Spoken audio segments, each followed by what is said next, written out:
কবরের চাপ থেকে কারা রেহাই পাবে? একটি বক্তব্যে শুনেছিলাম কবরের চাপ নাকি সবাইকেই দেওয়া হবে। ভাইরা আমার, কবরের আযাব, বিশেষ করে কবরের প্রথম চাপ, আযাবটা শুধুমাত্র পাপিষ্ঠদের জন্যই হবে, কিন্তু কবরের যে একটা চাপ থাকবে, কবর প্রথমেই একটা চাপ দিবে।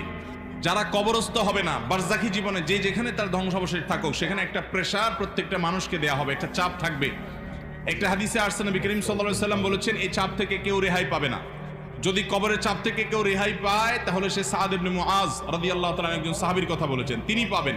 এছাড়া আর কেউ কবরের চাপ থেকে রেহাই পাবে না। তবে এটা আলমুল গায়েবের বিষয়, কেমন হবে সেটা একমাত্র আল্লাহ ভালো জানেন। এটা ঠিক, যারা ঈমানদার তাদের চাপটা হবে সহনীয়, যারা বেঈমান তাদের চাপটা হবে অসহনীয়। এই জন্যই কবরের এই জগৎটা সম্পর্কে সবচেয়ে বেশি ভয় পেতেন সাহাবায়ে কেরাম এবং খুদ রাসূল আকরাম সাল্লাল্লাহু আলাইহি ওয়াসাল্লাম সাবধান করতেন। তিনি বলেছেন, কবর হলো আউয়ালু মানাজিলিল আখিরাহ।